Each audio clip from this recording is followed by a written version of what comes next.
बढ़ेंगे और अब जनहित में बात बीजेपी के नए राष्ट्रीय अध्यक्ष की।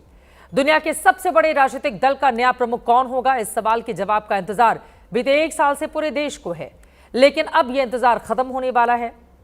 करीब करीब तय हो चुका है कि इसी महीने यानी जुलाई में ही बीजेपी के नए अध्यक्ष का ऐलान हो जाएगा। प्रधानमंत्री नरेंद्र मोदी इस वक्त 5 देशों के दौरे पर हैं। 10 जुलाई को वापस लौटेंगे। इसी बीच दिल्ली में कल से 6 जुलाई तक राष्ट्रीय स्वयंसेवक संघ की अखिल भारतीय प्रांत प्रचारक बैठक होने वाली है। इस बैठक में संघ परिवार के 32 संगठनों के संगठन मंत्री भी हिस्सा लेंगे, जिसमें बीजेपी के संगठन महामंत्री बीएल संतोष भी शामिल होंगे। ऐसे में सवाल है, क्या संघ की इस बैठक में बीजेपी के नए अध्यक्ष पर भी मंथन होगा? इस पर संघ की ओर से आज क्या कहा गया है वो आपको सुनाएंगे। अभी इससे भी बड़ी बात यह है कि मौजूदा बीजेपी अध्यक्ष जेपी नड्डा का उत्तराधिकारी होगा कौन? क्या प्रधानमंत्री के विदेश दौरे से लौटते ही पार्टी के नए प्रमुख के नाम से पर्दा हट जाएगा? इस बात की पूरी संभावना है, क्योंकि 21 जुलाई से संसद का मानसून सत्र भी शुरू हो रहा है। ऐसे में बताया जा रहा है कि 10 जुलाई से 19 जुलाई के बीच बीजेपी के नए राष्ट्रीय अध्यक्ष की घोषणा इन तारीख के बीच में कर दी जाएगी। बीजेपी अध्यक्ष के चुनाव में देरी क्यों हो रही है? कौन बनेगा नया अध्यक्ष? क्या आरएसएस की दिल्ली में कल से हो रही बैठक में ऐसे सवालों पर चर्चा की जाएगी? संघ की ओर से इसे लेकर बीजेपी के संगठन मंत्री बीएल संतोष से सवाल पूछे जाएंगे। इस पर आरएसएस के अखिल भारतीय प्रचार प्रमुख सुनील आम्बेकर ने क्या कहा है, सुनते हैं। ऐसी कोई चर्चा यहाँ पर नहीं होती बैठक में। हाँ, ऐसी कोई चर्चा यहाँ पर नहीं होती बैठक में। हाँ, ऐसी कोई चर्चा यहाँ पर नहीं होती बैठक में। आरएसएस के प्रचार प्रमुख ने सिर्फ 2 सेकंड में जवाब देकर मीडिया के सामने बीजेपी अध्यक्ष से जुड़े यक्ष प्रश्न को टाल दिया है।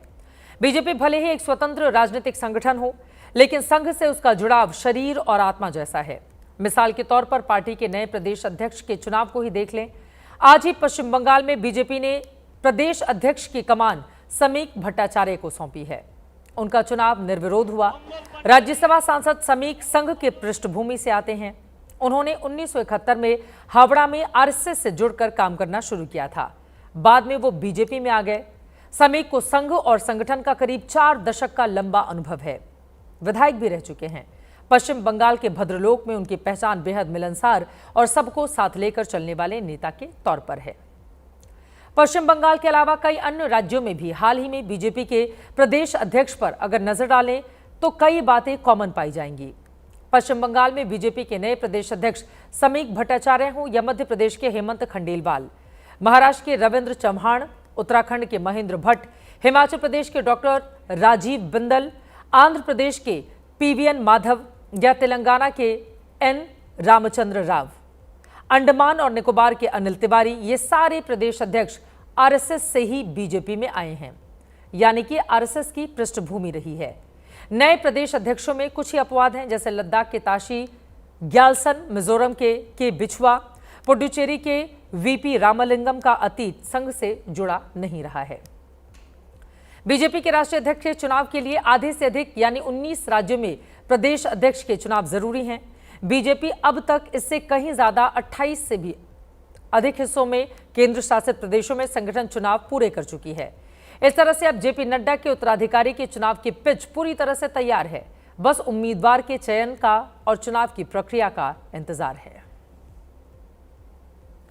यह बात साफ है, बीजेपी के नए प्रदेश अध्यक्ष के चुनाव को गौर से देखेंगे पाएंगे कि पार्टी ने ज्यादातर संघ पृष्ठभूमि, गैर विवादित चेहरे, गुटबाजी से दूर रहने वाले नेता, लो प्रोफाइल और संगठन के प्रति समर्पित नेताओं को ही तरजीह दी है।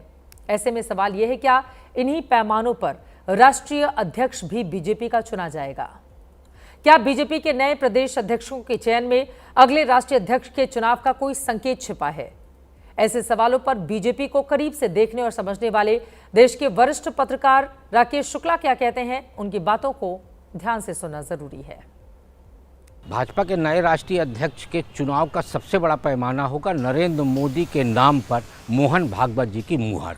अब प्रदेश अध्यक्षों का चुनाव पूर्ण हो चुका है, उससे राष्ट्रीय अध्यक्ष के चयन की जो अड़चन है वो समाप्त हो गई। 2010 में जिस तरीके से सरप्राइज नाम आया था नितिन गडकरी जी का, उसी तरह से मुझे लगता है 2025 में भी कोई सरप्राइज नाम भाजपा अध्यक्ष के रूप में आएगा। अब कौन बनेगा बीजेपी का राष्ट्रीय अध्यक्ष का? क्या वो अगड़ी जाति से होगा, क्या वो पिछड़ी जाति से होगा, क्या वो साउथ से होगा, नॉर्थ से होगा, संघ पृष्ठभूमि का होगा या फिर इतर और अलग होगा? कई ऐसे सवाल हैं जिसका जवाब आगे आने वाले वक्त में मिलेगा और हमारी ये कोशिश होगी सबसे पहले ये खबर आप तक पहुंचाने की।